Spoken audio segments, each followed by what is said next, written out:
Hello, good evening to all. लग्नाहून आल्यानंतर मी थोडी हेअर केअर करून घेतली, म्हणजे रोजमेरी वॉटर मी केसांना लावून घेतलं. दुसऱ्या दिवशी संडे होता, म्हणूनच मी थोडीशी स्वतःची केअर करून घेतली. तुम्हालाही माझ्यासारखी अवेळी काम करण्याची सवय आहे का? मी असं का म्हणते, चला तर सांग. लग्नावरून यायला मला रात्रीचे 10 वाजले होते. त्यानंतर कपडे वगैरे चेंज करेपर्यंत माझे 15 मिनिट गेले आणि त्यानंतर आम्हाला दुसऱ्या दिवशी आलू चिप्स करायचे होते आणि त्यासाठीच मी आलू चिप्स करून ठेवत होते, जेणेकरून सकाळी गडबड होणार नाही. तर आमच्या घरी जेवढे व्यक्ती आहे तेवढे आलू चिप्सच्या व्हेरायट्या वेगवेगळ्या आवडतात.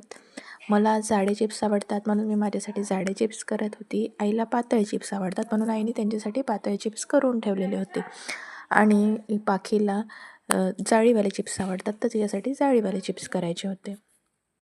आणि आई काय करते म्हटल्यावर मुलीची तर लोडबोड होणारच, आणि घरात सर्वांनी कामाला हातभार लावला म्हटल्यावर यांची पण मदत आम्हाला मिळणारच होती.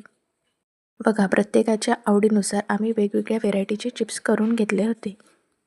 चला, तुमच्या घरी पण असंच आहे का? कमेंट्स करून नक्की सांगा. आलूचे चिप्स करेपर्यंत आम्हाला रात्रीचे 12 वाजलेले होते. बघू शकता, 12 वाजता आमचे हे काम करणं सुरू होतं. सुट्टीचा एकच दिवस मिळतो, त्यात माझे सर्व कामं निवांत असतात, म्हणून मग आदल्या दिवशी जेवढं मला आवडते तेवढं आवडते. तर त्यात बाकीच्या बास्केटमधले कपडे पूर्ण अस्ताव्यस्त झाले होते, तेच लावत होती. मला खूप जास्त झोप येत होती, पण जर हे आज काम नसतं केलं तर उद्या करावंच लागणार होतं, म्हणूनच आळस बाजूला करून तिचे सर्व कपडे आवरून ठेवत होती. जे कपडे तिला छोटे होतात ते बाजूला काढून ठेवत होती. कितीही झोप येत असली तरी आई जोपर्यंत झोपणार नाही तोपर्यंत मुलं झोपत नाही. अशीच काही माझी पाखी आहे, जोपर्यंत मी झोपणार नाही तिलाही झोप येत नाही.